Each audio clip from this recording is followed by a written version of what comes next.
Hey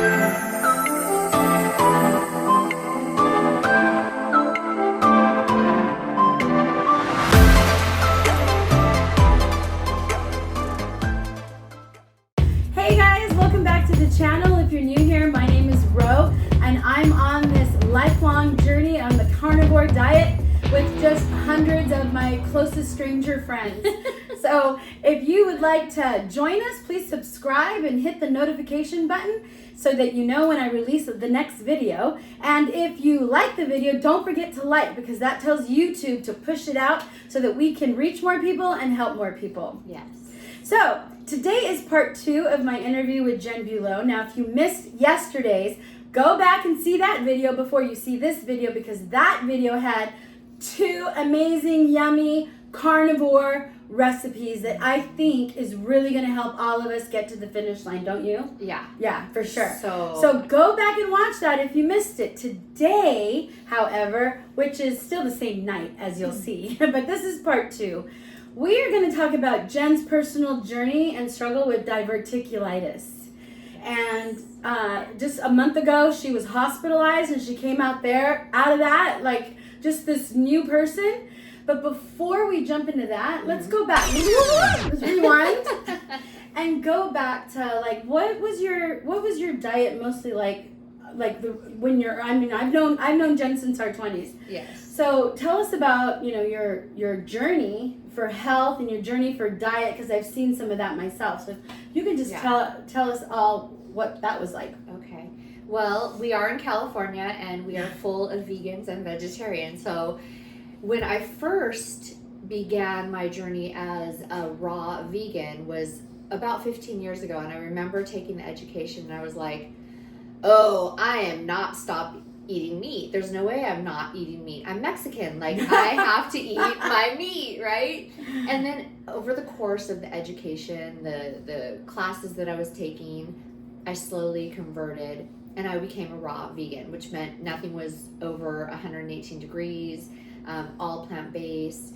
And then the veganism became too much for me to sustain. Just with my schedule, I couldn't do it. Yeah. So too much meal planning on a vegan diet. Okay. So I went vegetarian, and I have been vegetarian for 15 years. And so if you've been following the videos about what that does to your gut, the oxalates, the just the poison that we're ingesting and how it affects your gut, you can see why I ended up in the hospital with diverticulitis. Wow. How did you end up being a vegan? Like what in your mind did that? Like, where did that come from? Like, who did that come from? Just like from reading? No, it was my girlfriend. Her mom is married to a naturopath, right? And she's like, Jennifer, you know, she did colon hydrotherapy for a living, and it was all just very clean diet, clean way of living. Mm-hmm. And she's like, I just really need you to start coming to these seminars. I want you to have an open mind and learn about what I'm learning. It's going to blow your mind. It's going to change your mind. And that's how I got introduced to it. Okay. So you do that, and it's vegan, not vegetarian. No, not veg. Can you tell us the difference? So vegan has absolutely no animal products. It's nothing but plants, soy, tofu, things of that nature. And then when you go into the vegetarian, you basically eat the gift from an animal, not without taking their lives, is the preface. You eat the eggs, you eat the milk, you eat the cheese, so you can add that in. And let me tell you, I mean, I was people are going to say, oh, she didn't do vegetarianism right, because I've heard Steak and Butter Gal, she gets a lot of backlash from her veganism, saying, oh, you didn't do it right. Well, I was cleansing every quarter. I have a masticating juicer, and I would do that every week. Green smoothies. There was no like high carbs. It was salads, vegetables, very, very clean plant-based. There was not like French fries or Del Taco or grilled cheese sandwiches. No, it was not that. Okay. I was clean. That's funny eating. because I tried vegetarian for probably a week or two, And I ended up through the drive-through with having the French fries and cheese burritos. Yes, Yeah. I did all of that and gained a ton of weight. Yeah. And So that's dirty. That's dirty. Vegetarian. Of course, that's what I did. Yeah. Wow. So Okay. then, about a year ago, right before vacation, I just had this most unbelievable pain in my gut, like my lower abdomen. And it felt like maybe I needed to poop or I needed to fart, but it wasn't going away. And it just got excruciating to where I was doubled over. Wow. And I decided to look up, pain here, Google it, and up came, diverticulitis, ulcerative colitis, Crohn's disease, all the gut issues. So I finally broke down and went to the ER because I was leaving for vacation in 3 days. I was going to Palau scuba diving, and I was like, there's no way I can be in this country 20 hours away and not know what's wrong with me. Mm-hmm. So they diagnosed me with diverticulitis, sent me on my way, and said, liquid, and then slowly add back in your regular foods, no meat, no beef, and very high fiber. Stick with vegetables, stick with mashed potatoes, stick with rice, all of the things that probably any of you who've ever been in the hospital, whether it's for, a heart attack or gut issues, they put you on this, healthy low-fat diet, right? Yeah. Which is, as we're learning, is not what we should be doing. So that happened, and then I was like, oh my gosh. You come home determined not to do a single thing that the doctor told you to do, and where did that come from? No, the first time I was going to do. Okay. This was a year ago. Oh, this is a year ago. Yes. Okay. So then my cousin Margot, she's a carnivore health coach, said, Jennifer, you just need to try carnivore for a month. And then, after you feel better, then add things in. Add a salad, add, a piece of fruit. Well, that's what I did. And it helped immediately. And I was like, oh my gosh, it's a miracle, right? And I did it for a month. And then I had friends, which I'm not going to call it any names, saying, it's not a big deal, Jennifer. Everybody has diverticulitis. You just, when you get a flare, it's no big deal. You just stop eating what you're eating. And I had it, and I never had it. Is that true? Do we all have diverticulitis? I mean, the guy at the hospital, the doctor, told me that eventually all of us, by the time we're 80, are going to have some form of diverticulosis, which is the gut, kind of like ulcers in the gut. And the diverticulitis is where those pockets actually become infected. Wow. So I was infected. So then I was like, oh, okay, well then I'm just going to eat my regular food. It's not going to happen to me. Wow. Fast forward to January of this year. So it was June of last year. So less than a year later, it happened again. And I knew what it was. And I was like, I'm just going to eat clear liquids and it'll get better. It didn't get better. It got worse. And then... What did these doctors tell you to do? Same thing. Oh. Same thing. And so they said, Jennifer, it is worse than was last time. And typically when you have a third flare, we're going to be talking surgery to remove all or part of your colon, the diseased part. Gosh. And that really kicked me in the butt. It was a real eye-opener. And when I got out, I told my cousin Margot, and she was like, carnivore. And then I also told some other friends and my cousin. They're like, Jennifer. They didn't even know that Margot had told me carnivore. They're like, you have to try carnivore. You have to try carnivore. Wow. So then I was on 6 days of just nothing but clear liquid. So I was doing Jell-O, popsicles, and bone broth for 6 days. It's not carnivore. No, but just to get to, they said I couldn't eat the food. Okay. And I knew at that point that I was going to research carnivore. Okay. But what really turned my life around is the research that I did, and I typed in carnivore diverticulitis on YouTube, and guess who came up? Who? Kent Carnivore. His name is Lee, and he has a very similar situation, only he had ulcerative colitis. So same storyline. He went into the hospital with this excruciating pain. They sent him on his way. They gave him antibiotics, just wiped out his gut. And then I think it was within 1 or 2 years later, he was back in the ER with another flare. Mm-hmm. And they kind of poo-pooed him, and they're like, oh, it's just, clear liquids, whatever. And then he was back within weeks, right?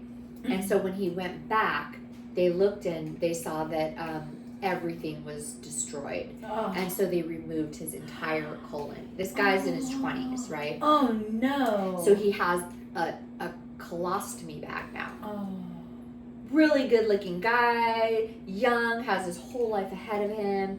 And I'm thinking, I don't want that to be me. There's no way. I'm athletic, I work out, I scuba dive, I do all the things. And can you imagine me with my colostomy bag, with my wetsuit and diving in? No, I'm not going to let that happen to me. And so you called Margot. Yeah, no, so then I started watching videos, and I immediately started eating beef, ribeye, hamburger patties, wow. no seasonings, because I already knew that seasonings were vegetables, right? Mm-hmm. And I just dove in, and it was rough the first couple weeks because, I have a different situation from you, right. Because you were pooping right. normally. Right. Me, I wasn't pooping normally because I have this diverticulitis, plus antibiotics make you, explosive diarrhea. They destroy your gut. And when I was eating the meat, it was just coming out like water, right? Just like brown water. Wow. But I didn't stop. There was a couple of days where I had to say, cancel all my clients and say I just didn't feel good. And I stayed in bed with a heating pad, and I just, would talk to Margot, and she would be like, well, maybe, less fat or electrolytes. And I was like, nope, I'm doing this full force. My body needs to heal. I've damaged myself for 15 years, and this is not going to get better in 2 weeks. And so now I'm like day 40 something, and I had my first solid poop yesterday. I was texting my friend, I had a real poop. Wow. And 40 days. Yes. It took 40 days. 40 days.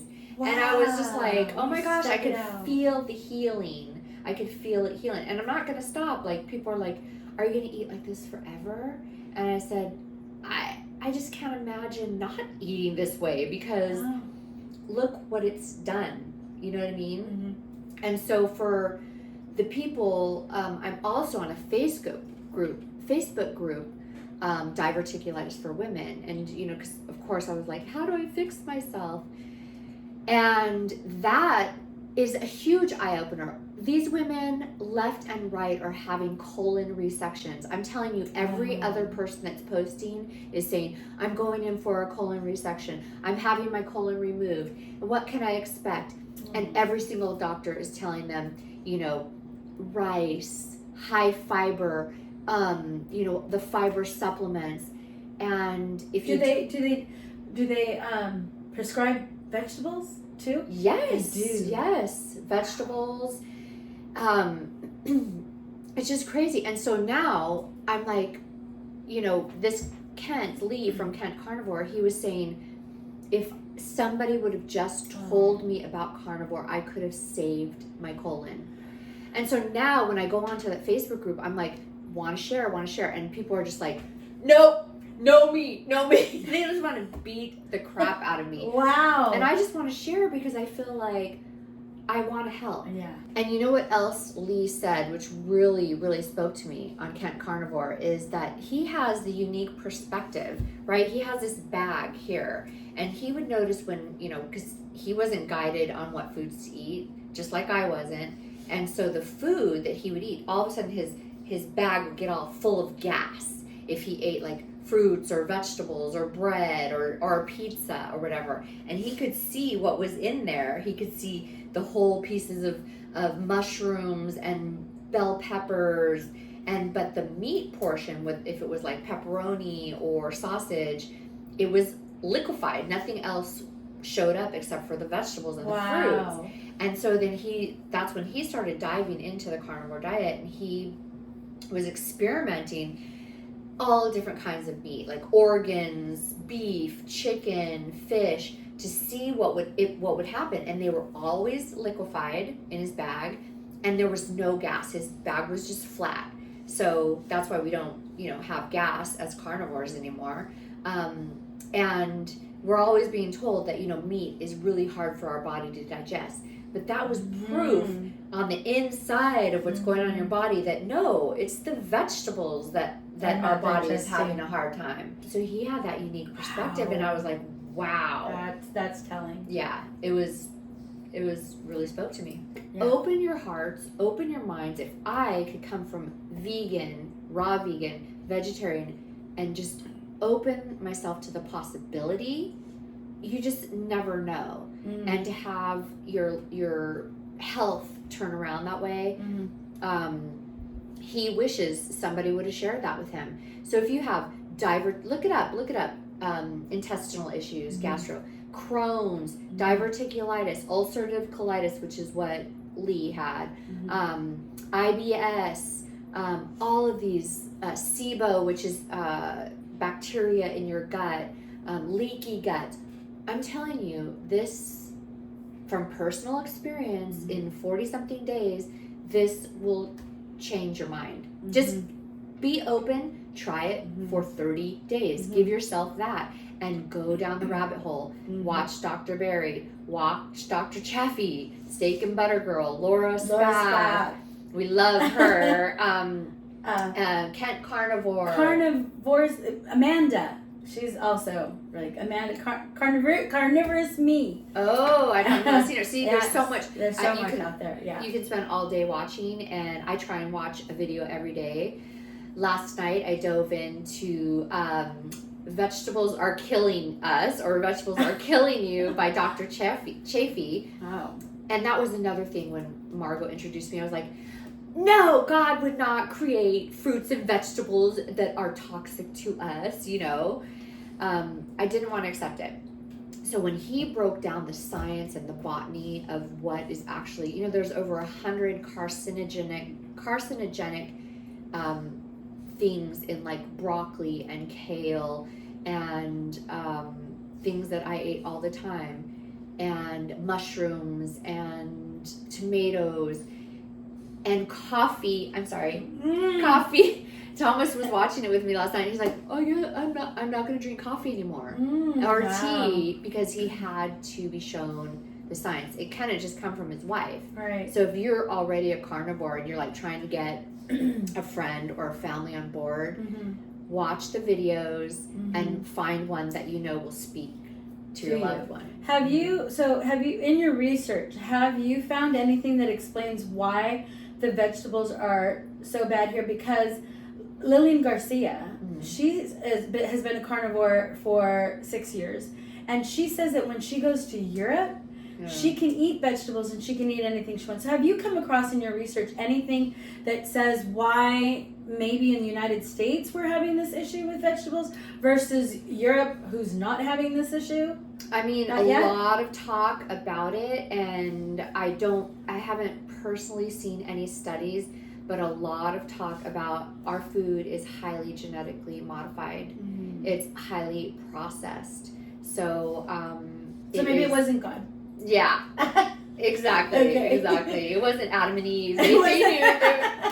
They weren't like eating carcinogenic fruit. So our vegetables are genetically modified. I've heard that too. People will go and eat bread and pastries in Italy and France, and they don't gain weight, and it's like, it's something to do with our food. It really is. For sure. And I mean, so it is what it is. What are we going to do? Move to another country? No, we have to become carnivores. What's best for us. Yeah. So what is your advice? So let's say there's somebody out there who is having one of these digestive problems. What would be your recommendation on how do you make that transition from here to there to go? Is it cold turkey, or is it little by little? I mean, of course, after you speak maybe with your doctor, but your doctor, would you tell your doctor? Did you tell your doctor? Okay, so no. So there's that. I had an appointment, like a virtual appointment with my GI, and he is ordering tests to see if I have any infections. So I'm going to have like a fecal test, and he wants me to have colonoscopy to see if there's any like cancer or polyps. But I told him I'm not doing what the paperwork said, and that I've had the flare before and it did not work, and so now I told him I'm following a low fiber, high protein diet. And he was like, well, I was like, what causes it? We don't know what causes it. Why are vegetables good? Well, that's just the recommended diet. You know, he didn't have any answers. And not saying that doctors are stupid or that they're trying to mislead us, but they just really, really don't know. And I don't think that their main primary focus is on nutrition. Right. And nutrition and our food is what heals us. It also can damage us. I've heard doctors or students in med school say that nutrition is really not a big part of their medical education. Yeah, like I think a total of 8 years of education, they get 7 hours, is what I was told. Right. And so even Dr. Barry has a whole book called The Lies That Your Doctors Tell You. And he's a primary care doctor, and he will say, it's not that we are trying to lie to you, but this is what we know. This is what we're taught. So I choose. Back to what is your recommendation for somebody? How do they transition if they're in your boat?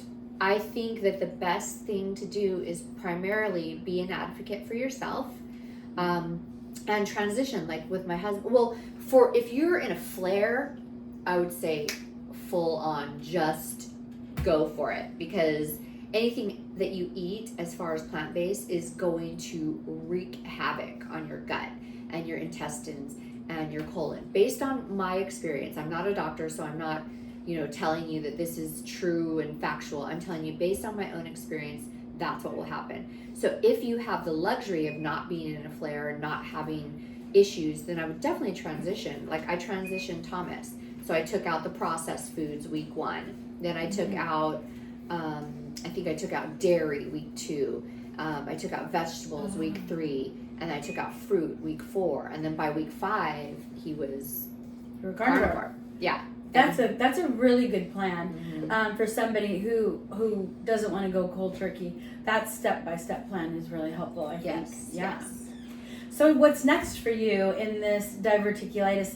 Do you have any follow-ups or anything that's going to tell you the status of your diverticulitis at this time?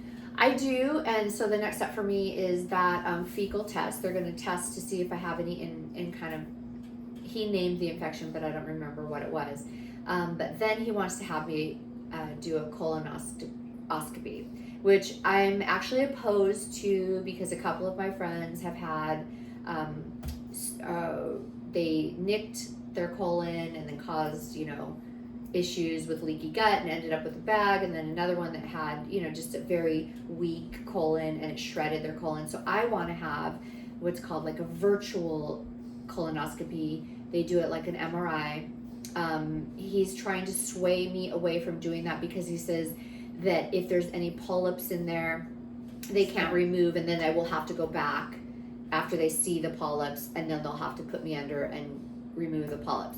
I told him I'm fine with that. I don't want, I feel it in my gut.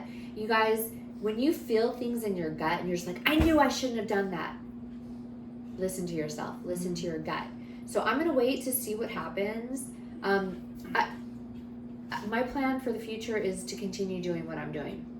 And I just think that the advice I would give is be open to it, because not only is this a healing for my gut, but within, I want to say, I know you haven't experienced things like this, but within 3 weeks, I noticed I used to have the crazy back pain. Like I would go to the chiropractor every 3 weeks.